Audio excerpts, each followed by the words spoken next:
Salut les gars, bienvenue dans ce premier épisode de l'ABCDR du merch. Dans cette série de vidéos, je vais m'occuper de redesigner du merch pour différents artistes. Et comme c'est la première vidéo, on commence avec la lettre A et on va partir sur les Arctic Monkeys. Mais avant ça, un petit peu d'histoire.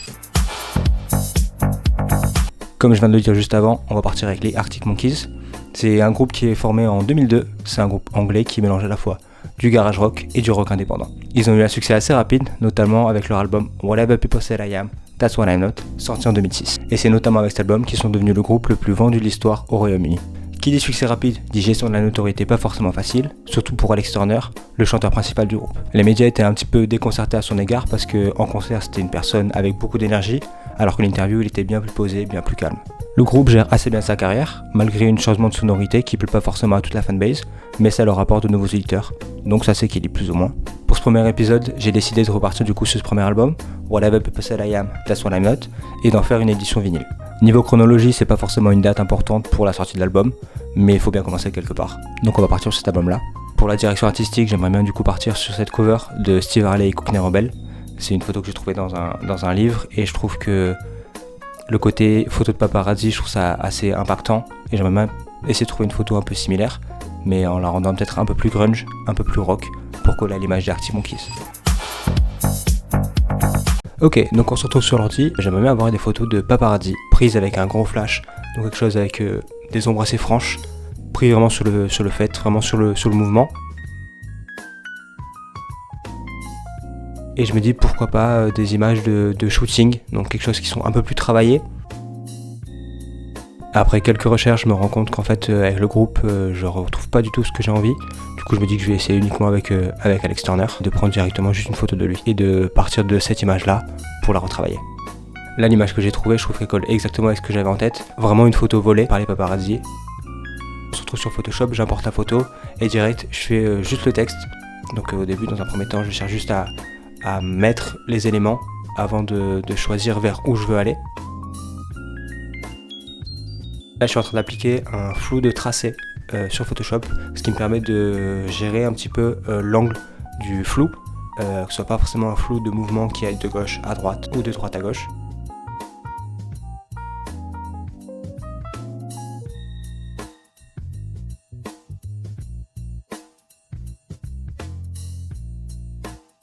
J'essaie de m'attaquer maintenant à la photo.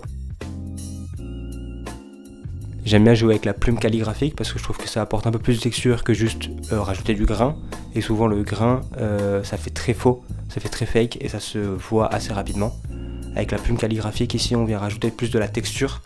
On peut lui donner un sens, on peut lui donner une direction, on peut lui donner une intensité plus ou moins longue. Je trouve que c'est déjà un peu plus intéressant que juste du grain tout seul. Et là le grain que je vais appliquer, c'était pas juste un grain en point, c'est un grain en ligne. Donc pareil, ça donne un côté un peu scanné sur la photo, donc le côté imprimé, le côté fait un peu à l'arrache, un peu trash, un peu grunge qu'on retrouve encore dans le rock.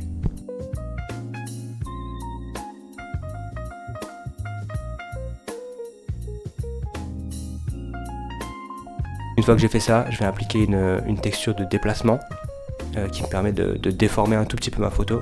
Là je l'ai appliqué de manière très subtile, mais on peut l'appliquer de manière beaucoup plus forte, beaucoup plus intense.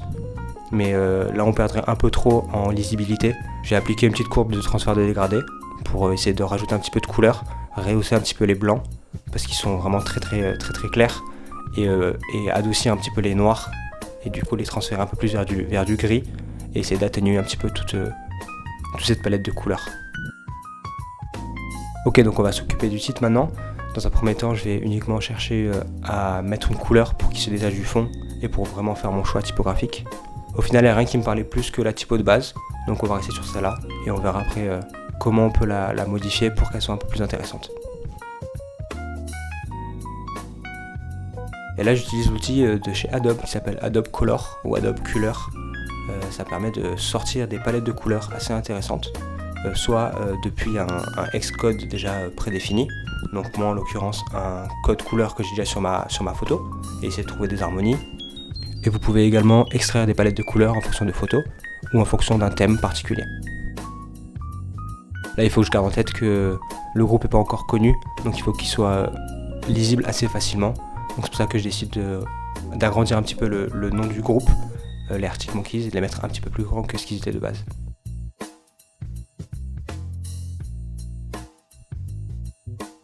J'ai pas réussi à trouver une couleur qui se détache suffisamment du fond avec l'outil Adobe Color.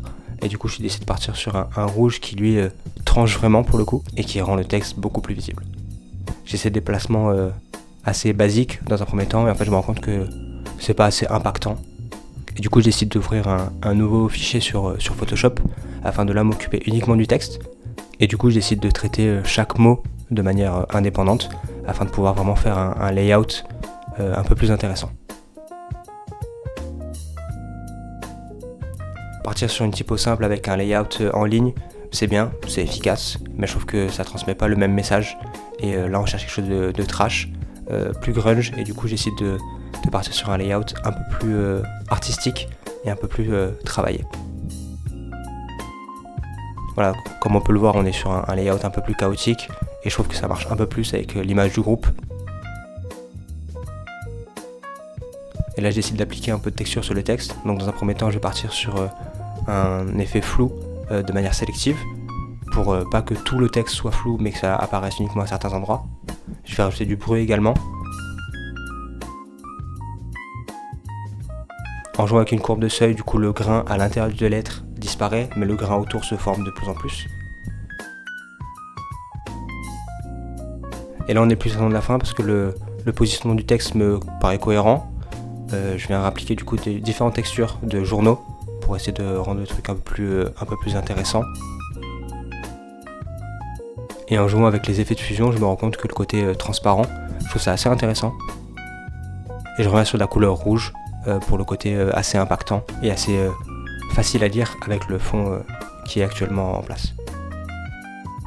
Une fois que ça c'est fait, je vais m'occuper de mettre ça dans un mock-up et en fait je me rends compte que le bleu ça marche plus aussi bien que ce que je le pensais. Et du coup je décide de revenir sur une version un peu antérieure avec un côté un peu brun, un peu beige.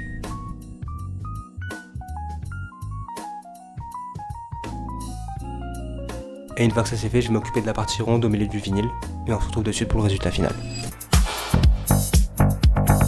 Ok les gars, la version finale est juste là. Au début j'étais parti sur du bleu, comme vous avez pu le voir, du bleu et du gris, pour essayer de reprendre un petit peu les codes de la cover originale, mais je me suis rendu compte que ça marchait un petit peu moins avec mon type d'image. C'est pour ça que du coup je suis revenu sur du crème. Le layout au niveau du titre, je trouve que ça marche assez bien. Bien sûr j'aurais pu faire encore beaucoup d'autres tests pour essayer d'avoir quelque chose d'un peu plus approfondi, pour essayer de voir s'il n'y avait pas d'autres layouts qui marchent mieux ou d'autres qui marchent moins bien. Mais j'essaye quand même de me donner des deadlines pour essayer de voir ce que je suis capable de produire en un temps assez réduit. Au final, je trouve le résultat quand même assez sympa, sachant qu'il s'est passé à peu près 6 mois entre le moment où j'ai créé la cover et où je trouve cette vidéo.